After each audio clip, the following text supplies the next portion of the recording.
tree, and soon the sun was creeping up to where the star had been. Oh, what a Christmas, and how his heart had nearly burst again with shyness and pride as his father told his mother and made the younger children listen about how he, Rob, had got up all by himself. Best Christmas gift I ever had, and I'll remember it, son, every year on Christmas morning, so long as I live.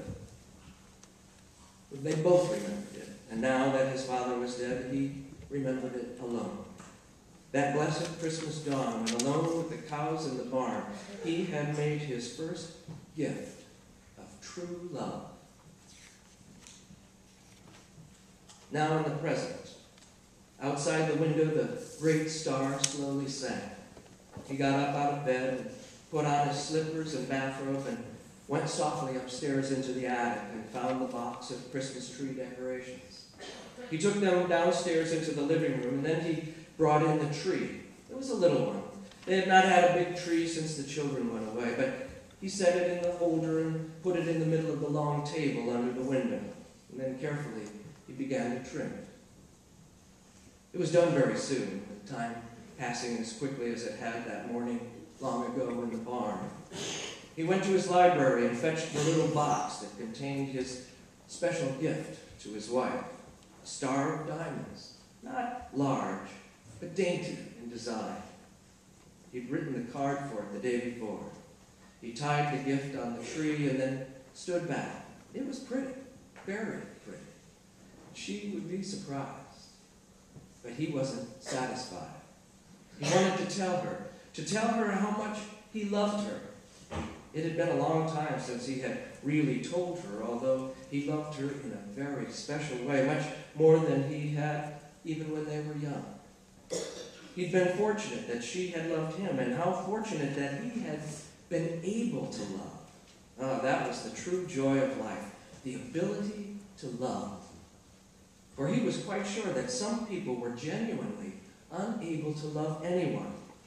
But love was alive in him. It still was. It occurred to him suddenly that it was alive because long ago it had been born in him when his father loved him. That was it. Love alone could wake love. And he could give the gift again and again. This morning, this blessed Christmas morning, he would give it to his beloved wife. He could write it down in a letter for her to read and keep forever. He went to his desk and began his letter. "My dearest love," he wrote.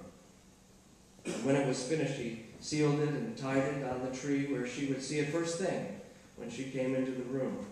She'd read it, surprised, and then moved, and realized how very much he loved her.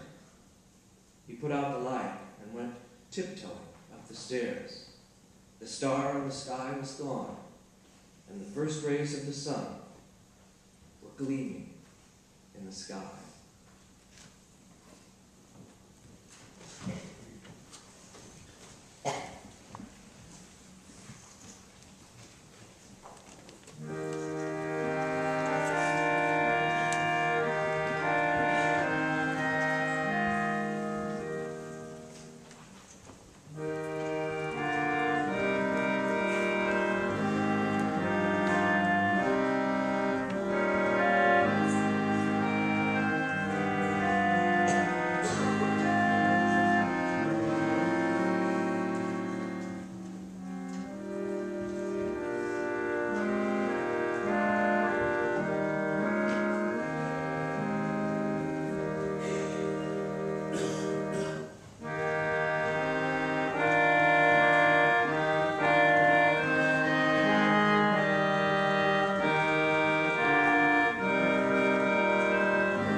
I invite you to join me in the spirit of prayer.